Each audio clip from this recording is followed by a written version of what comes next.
So you're in the game already? Yeah, we're in the game and it's no ops. So we're actually gonna get this started, guys. It's gonna be a clan war. We've got Kuma representing Firelight, being the purple Protoss on the left, going up against TR.Glocken from Team Revival. We have a PvP. The map is MLG Antiga Shipyard. We are playing a best of 9 King of the Hill style for this clan war, I believe. I really hope I'm not wrong on that. But it's going to be a lot of fun. PvP is a very cool matchup in my opinion, as I'm a Protoss player. And also, just big thanks right now, hearts and shoutouts to Monsieur Renegade, who's actually reps Team Revival. That's how I found out about this tournament. So definitely big thanks to him just for being awesome and getting me into this. But this is going to be a lot of fun, because PvP is also a matchup I'm kind of a little trouble with in the late game, so I'm curious, and I hope that this will get there, as that can be very complicated in terms of how you balance getting Colossi bases and actually seeing if you can end up getting like a mothership going on. Because when you get a lot of vortexes and mothership versus mothership, it's one of the weirdest things ever. But more importantly, we're going to focus on the early game, because right now Gateway is being thrown down at 12 for Glocken, while Kuma at the moment is throwing down just a 13 Gateway.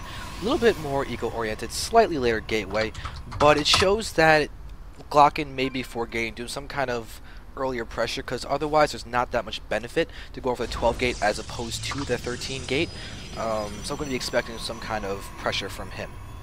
Kuma, on the other hand, is already thrown down his gas guys, or actually Glocken was first, but I really think that Glocken is going for some kind of earlier aggression than Kuma will be going for. So Zeke is up again. That's wonderful. Too bad it's probably too late. But as we run around, let's just take a look at the APMs for the fun. Xander. Yeah. Xander. What? Says the tournament's in 6 minutes. It is? Huh. Or something like that. Really?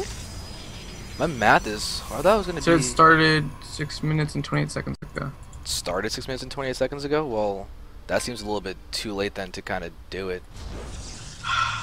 Yeah. There's no checking or anything. I don't think it can be... I think it'll be done about it now. Alright, so with this taking account, we've got a second gas out for Kuma. Second gas is actually out for Glocken as well. But look at his chrono boost, it's very, very high, and Kuma is definitely aware of this. He sees a second gas though. Glocken may just be faking him out. Will he chrono out the warp gate and also the zealot? Probably going after that probe.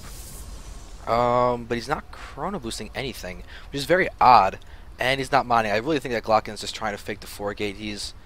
This may be his last probe. If he doesn't produce any more probes, it's very, very likely he's 4-gating right now. He's producing a probe and a pylon, just not mining the gas, weirdly enough.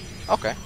Kuma, on the other hand, is going for gateways. He's got his first stalker on the way, and that's going to be enough to kill off that scout. But seeing the 2 gates and the double gas means Glocken knows it's not 4-gate. Twilight Council. Fast blink faking 4-gate, maybe, from Glocken?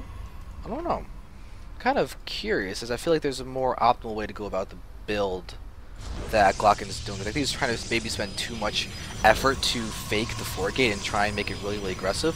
But if you can move in with 3-gate pressure right now, chrono boost out the warp gate, and hit as if it was a 4-gate timing, that could actually be terrible for Kuma, as Kuma just has 1 sentry and 1 zealot, 1 sentry and 1 stalker, and if that force can move up and actually snipe off that sentry, it could do a lot of damage, because 3-gate openers instead of 4-gate openers are actually very, very, very powerful, especially when executed correctly and the person doesn't expect them to be coming, because they think, oh, double gas is there, I'm safe from any kind of crazy aggression.